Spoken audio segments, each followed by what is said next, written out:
I just don't know how this continues to happen to Notre Dame. College football fans are willing to look past a lot, more than they're given credit for, even, because I think there is, depending on the fan base, negative connotation that fans are viewed as irrational, illogical, etc. I think most fans are willing to look past when you've been beaten by a better team, or are willing to accept, hey, every once in a while, I don't go to my job and I'm at the top of my game every single day.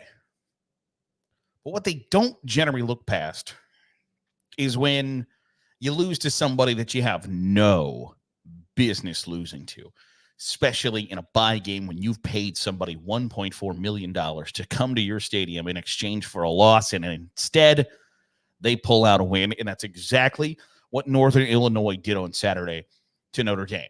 And if this was a one-time thing, I think Notre Dame fans would be willing to go, okay, as long as this doesn't happen again. But this has happened before. When you've already looked past something for the first time, in Marcus Freeman's first year when Notre Dame loses to Ohio State in week 1, okay, on the road against a top 5 opponent, we would have liked to win a game, didn't. Then you lose to Marshall in week 2. First-year head coach, he's going to get it figured out. So losing to Marshall is one of those, like, a few years ago, is one of those, like, okay, this sucks right now, but we're going to be better for it, and it's not going to happen again. And then when it happens again, I don't know how you feel anything other than, like, anger, frustration, and what the hell just happened. Because make no mistake about it, Northern Illinois, if you injected truth serum into him, probably feels like we didn't have any business being in that game. We didn't have any business winning that game. We were supposed to show up, get our asses handed to us, and make sure that we've got a track and field program this year with that $1.4 million. And instead, they beat the Fighting Irish inside Notre Dame Stadium. The talk of the college football world and the Fighting Irish are, unfortunately, on the other side of the talk of the college football world. 1 week after going to Kyle Field and beating a top 20 SEC opponent on the road, you lose to a MAC school, and not even a MAC school that's supposed to win the MAC. That's what Northern Illinois is supposed to do. They're not picked to win the Mid-American Conference in 2024. And they come into your own stadium and beat you.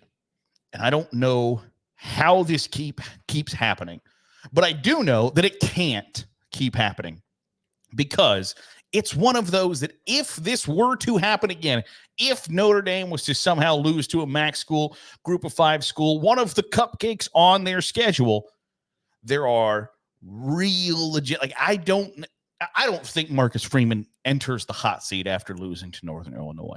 But I do think if you can't explain away, if Riley Leonard goes down in a heap yesterday and has a bone sticking out of his leg or something, you can probably say, okay, you get the benefit of the doubt, like players were affected, you lost your starting quarterback, etc. That didn't happen. They just got outplayed by a Mid-American Conference team.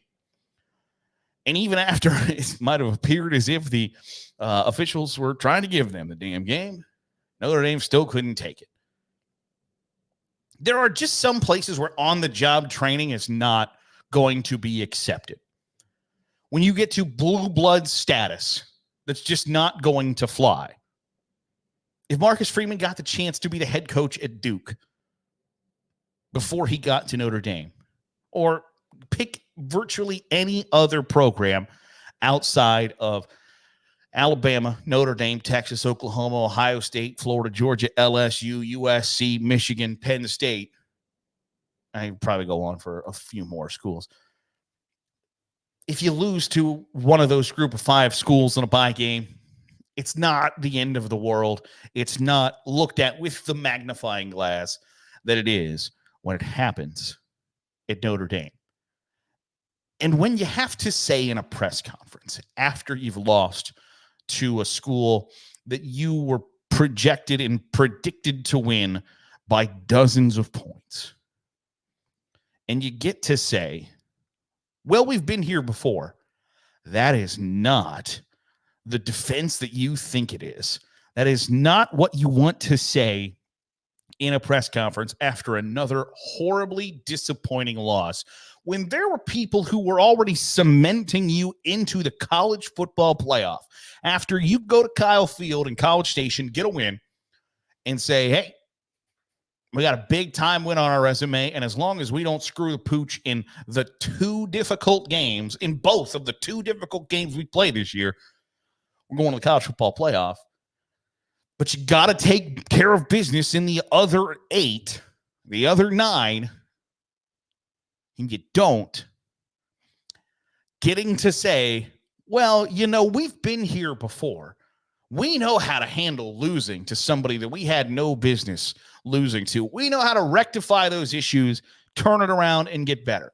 And Notre Dame may very well do that. They could possibly turn things around and be a great program the rest of the year and be one of the top 12 teams in the college football playoff. But I don't know how you predict that and how you feel really good and solid about it after watching them lose to Northern Illinois at home. I don't know how you put 2 and 2 together there, that you watch them lose to a Mid-American Conference opponent who is overmatched in literally every aspect of the game and still not find a way to win.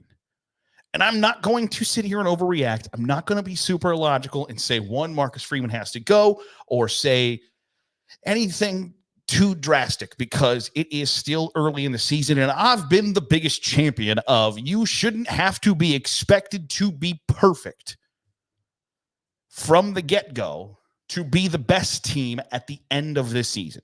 Notre Dame could still be the best team at the end of the season. I don't know how they would get to that point, but crazier things have happened, like losing to Northern Illinois at home.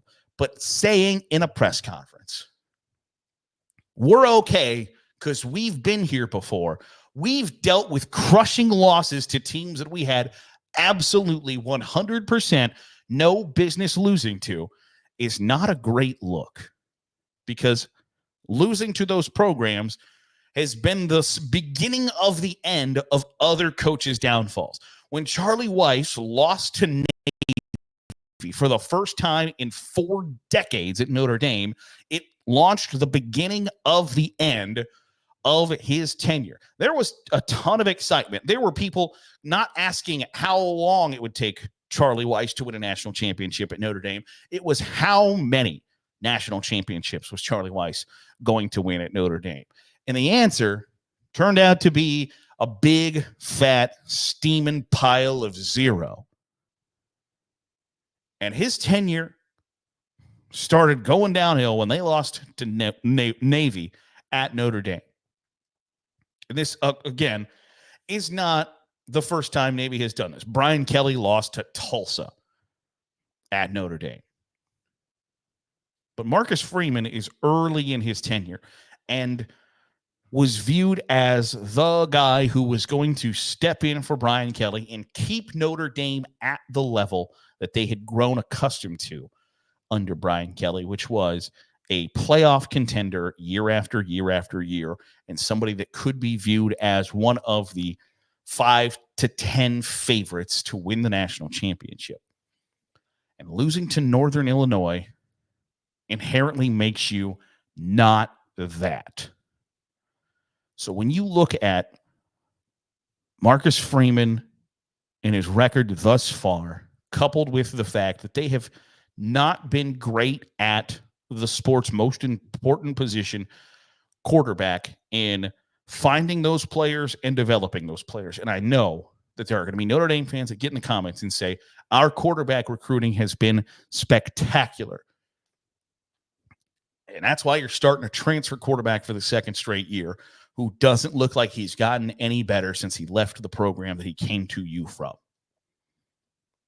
There are legitimate questions that have to be asked and need to be answered by Marcus Freeman in the next couple of weeks because of what happened when you play Northern Illinois and can't find a way to get a win. Now, that can all be washed away eventually. And you can look back at that and it's like, phew. A few years ago, Ohio State lost a bad game to Virginia Tech. Went on to win the national championship. And nobody would have ever, in their wildest dreams, have imagined that the Ohio State would win the national championship that year. We now live in a world where losing in week 2 does not negate you from competing for a national championship later on down the line. And I think that's a good thing. But I don't know how you get there if you can't find a way to beat Northern Illinois at home. And credit to the Huskies. They deserve the win. But there are questions at Notre Dame. And I don't know how loud and persistent those questions will be if they can't really, frankly, kick some ass the next couple of times out to leave no doubt. It can be a rallying point. You can turn it into a positive. I know that the night is darkest before the dawn, but I wouldn't feel real optimistic about Notre Dame in 2024 after what you saw on Saturday. Sunday, so we're going to take a look at the Sunday Stiff Arm Trophy update. I'll tell you who I would vote for if my Heisman ballot was due today. Is that ridiculous to do in week 2? Yes, that's why we're doing it. I would vote for Boise State running back Ashton Jeanty. He had 192 yards and 3 touchdowns in a narrow loss to Oregon. At Boise State, he rushed for 7.5 yards per carry against a top 5 opponent in a game that they should have won and didn't. And the reason that they were in the damn game was 1, Oregon kept turning the ball over and trying to give it to Boise State, and 2, because Ashton Jeanty can play football good-like. Through 2 games, 459 yards and 9 touchdowns. Last year was the most productive group of 5 running back in America at 1,300 yards and 14 touchdowns. He has 9 touchdowns through 2 games. So Ashton Jeanty would be my Heisman Trophy vote right this second. Quinn Ewers looked like the number 1 overall pick against the Michigan Wolverines on Saturday in a game I probably could have spent another 10, 15 minutes talking about, because the idea that the panelists on Big Noon Kickoff were going to tell you that they thought it was going to be a close 1-score game. I realize the guys from Fox Sports aren't going to tell you that they think a game's going to be an ass kicking because they want you to stick around and watch the game. But the idea that they were going to say, Michigan might pull it out in the end. Nobody in America thought Michigan had a chance to win that game yesterday, and Texas did whatever they wanted to. You know why? Because they have a very good quarterback behind center. Quinn Ewers played like the number 1 overall pick on Saturday. So I would put him at number 2. And Jackson Dart, the Ole Miss quarterback, leads America in passing yards, 6 touchdowns, no interceptions. I would put him at number 3 on my list for the Revs. That'll do it for today's episode of the Daily Huddle. Appreciate you making us a part of your day, however it is, wherever it is you're doing so. If you're watching on YouTube, hit the subscribe button. Make sure you're getting all the great college football content we're pumping out. If you're listening on a podcast feed, drop a 5-star review. It goes a long way in helping out the channel. I'll see you tomorrow for another episode of the Daily Huddle.